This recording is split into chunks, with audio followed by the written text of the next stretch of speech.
मोनिका गुप्ता जी, जय जय राधा वल्लभ शेरवंश। महाराज जी, आपके चरणों में कोटि कोटि प्रणाम। महाराज जी, पिछले कुछ समय से बहुत एक दुविधा चल रही है। महाराज जी, घर में कॉकरोच की वजह से पेस्ट कंट्रोल कराना या करना पड़ता है। महाराज जी, मन में बहुत पाप का भाव आ रहा है। हर जीव को जीने का अधिकार है। जहां तक हो सके हम उनको जीव रक्षा करते हुए बचाएं, अपने कार्य को कर सकें। जैसे हमें वर्तमान में दिखाई दे रहे हैं तो उनको उसमें भर कर के बाहर फेंक दें। अब जब नहीं दिखाई दे तो ऐसी औषधियां रख दें कि वो उत्पन्न ना हो और वो वहां आवे ना।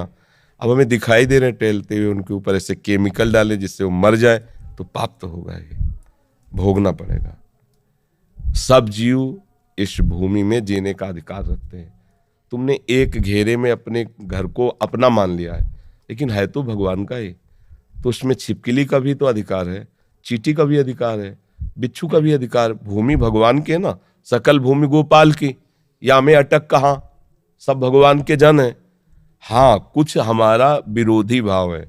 अब सांप जिस कमरे में रहेगा उसमें हम कैसे रह सकते हैं? तो हम मारे ना, निकाल दें। हम ऐसा उपाय करें कि उसको दुख ना पहुंचे और अपना बचाव पक्ष कर लें। ये बात हो सकती है। जैसे पोछा लगा रहे हैं, बहुत सी चींटियां हैं, अब आप ध्यान नहीं दे रहे, रगड़ रहे हैं, पाप बन रहा है। पहले फूल झाड़ू लीजिए, ऊपर से ऐसे मार दीजिए। पोछा लगाइए, अगर फिर दिखाई फिर फूल झाड़ू से कर दीजिए। हमारा उद्देश्य ना मारना है। अब अचानक कोई आ जाता है तो भगवान जाने। अब हमें दिखाई दे रहा है कोई भी जीव, कोई भी नाम रूप जीव का हो, सब में बराबर अंश है। जितना एक हाथी में उतने एक चींटी में, जितना एक महात्मा में उतने कॉकरोच में। वो पावर सब में विराजमान है। कोई ऐसी जगह नहीं जहां वो ना हो। हाँ, ये जरूर है कि अनजाने में जो पाप होते हैं वो भगवान क्षमा कर देते हैं। अब चींटियां हैं, उसके ऊपर आप केमिकल डाल दो, अब आपको दंड भोगना। इसमें भी देखना है, बचाव पक्ष अपना रखना है, लेकिन उसको नष्ट नहीं करना है। किसका प्रश्न था? हाँ, ये आपको देखना है। बहुत सी ऐसी, अब जैसे घर गृहस्थी में ये सब, हमने किसी एक परिवार को देखा, जा रहे थे कि घर की सब छिपकली निकालकर रोड में ईंटों से कुचला था। दुर्गति होगी, कोई संशय नहीं। आपको ऐसा लगता है, हम कहते ठीक है, हमारा उनका विरोधी भाव है। मतलब भोजन में वो शौच न कर दें, भोजन में गिर न जाए, तो आप उनको निकलवा कर बात छोड़ दीजिए। संसार है, मारने जरूरी है, उनकी हत्या करना जरूरी है क्या? मुझे लगता है किसी भी जीव की हत्या करने का अधिकार हमें नहीं है। हम अपने बचाव पक्ष में हैं। अब कोई मर जाता है वो बात अलग है, अपने बचाव पक्ष में। क्योंकि अगर सेवा पक्ष दिया गया है तो फिर हो सकता है, क्योंकि उस समय वो धर्म है, उस समय वो धर्म है। अब इस समय हमें वो धर्म, आपत धर्म तो नहीं है ना, तो इसमें हमें विवेक के द्वारा चलना है। झाड़ झाड़ के फेंकते रहो, जब देखा अब नहीं है तो वो औषधि, तो वो दवाएं चली हैं, लगा दीजिए, तो आएंगे नहीं और वो उत्पन्न ही नहीं होंगे। गंदगी नहीं रखोगे तो काहे को उत्पन्न होंगे? गंदगी रखोगे तो उत्पन्न होंगे। ऐसी वो सब चले हैं कि रख दो तो ये सब कीड़े मकूड़े नहीं होते। पर सब में भगवान है। मारना तो हम कभी अनुमति नहीं देंगे, और किसी भी जीव को दंड दोगे। देखो, एक कथा तुम्हें सुनाते हैं, महाभारत की है। एक महात्मा मांडव्य ऋषि नाम के थे। वो हाथ उठाकर ऐसे, पहले बहुत कठिन तप संतों को करना पड़ा। कलयुग है तो अब तो नाम जप से ही काम, मंत्र जपो, नाम जप। दाहिने पैर के अंगूठे केवल पूरा शरीर का भार रखकर हाथ उठाकर मंत्र जप रहे थे। उसी राज्य में कुछ चोरों ने राजा के यहाँ चोरी की, राज कर्मचारियों ने पीछा किया, उनके आश्रम में गए और आश्रम में छुप गए, इस भाव से कि महात्मा के आश्रम को देखते ही राज कर्मचारी वापस चले जाएंगे कि यहाँ कैसे चोर छुपे हों। पर उनकी दृष्टि पड़ गई घुसते देख के। अब वहां गए तो माल सहित पकड़े गए। तो उन्होंने सोचा कि महात्मा ने ये नाटक कर रहा है, चोर रखता है और चोरी करवाता है।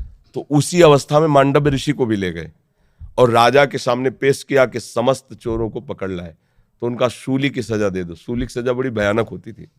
एक भाले जैसे यंत्र में ऊपर से सीढ़ियों से ले जाकर उसे छोड़ा जाता था, गुदा द्वार से वो जितना घुस जाए, भाले जैसा, अब वो उसे में टंगा है। अब प्राण शक्ति जितनी उसकी हो, जितने मिनट जिए, जितने घंटे जिए, कोई कोई घंटों जी जाता था, रक्तस्राव हो रहा है, तड़प रहा है। अब वो केवल एक सूली ऐसे लंबी ऊपर से छोड़ दिया और गुदा द्वार में जितना घुस गया, यहां तक, यहां, अब वो तड़प तड़प के बड़ी भयानक मृत्यु होती थी। वो महात्मा को भी ऐसे किया गया। वो तो साधारण जीव थे, सब मर गए। जो इस सूली गई गुदाद्वार से अंदर सुचेतना जागृत हुई, लगाया पद्मासन, उसी पे बैठ गए सूली पे। अब ये तो योगी थे। अब वहां बधशाला में तब जाया जाता है जब दूसरा कोई राजा है, तो 2-4 रोज तो हो ही जाते थे अपराधी, तो दूसरे दिन उतारने गए तो वो तो सब मरे थे और ये पद्मासन में बैठे थे। भाग के गए, राजा से बताया। राजा ने कहा ये तो बड़ा अपराध बन गया, कोई ऋषि आ गया, तुमने वे क्यों नहीं बताया ऋषि। अब आगे गौ करके ब्राह्मण करके मर्यादा थी कि गौ ब्राह्मण सामने है तो दया कर देते थे ऋषि जन, फिर साप नहीं देते थे। पहले बड़ा पावर मंत्रों का होता था। हाथ जोड़, महाराज हमें बिल्कुल पता नहीं कि ऐसा आप यहाँ कैसे लाए गए, मुझे बिल्कुल पता नहीं, अब मुझे क्षमा कर दीजिए, मैं बिल्कुल नहीं। बोले मुझे आपसे कोई मतलब नहीं, पहले ये निकलवाओ सूली। लाख कोशिश की गई, सूली निकली नहीं, तो उनका काट दो, तो ऐसे काट दिया गया, सूली काट दी गई। सीधे वहां से अंतर ध्यान हुई, धर्मराज के पास पहुंचे, क्योंकि पावरफुल महात्मा थे।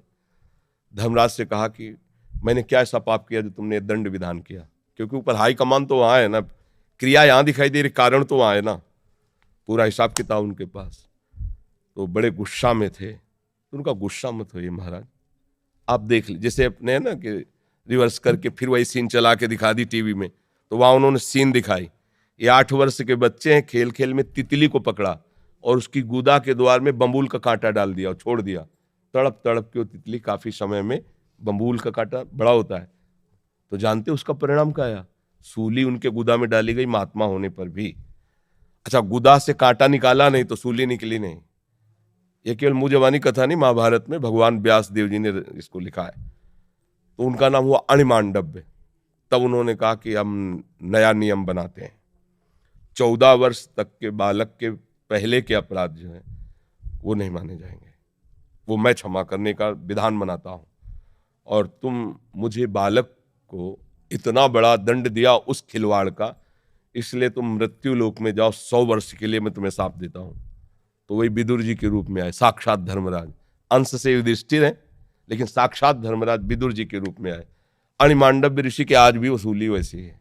अब आप सोचो, एक महात्मा इतना बड़ा पावरफुल, जो न्यायाधीश को भी मृत्यु लोक में भेज दिया दंड देके, उसकी सूली नहीं निकली, तो आप काकरोच को या किसी जीव को, मुझे लगता है कि हिसाब है, तो बचो, ऐसे कर्म मत करो जिससे पाप हो। हम 100 बार झाड़ के फेंक देंगे बाहर, वो डस्टबिन नहीं होते, डस्ट पेन क्या कहते हैं, हाँ फेन लो, हम तो देहाती आदमी यार, तो हमें बीन और पेन में कोई अंतर नहीं लेना, बाहर फेंक दे। से नाम जप करो, पवित्र रखो, पहले से ही केमिकल ऐसा रख लो जिससे वहां उनकी उत्पत्ति ना हो। आप देख के डालोगे कि ये डाल, अब वो सीधा हत्या है, वो आपको अपराध लगेगा।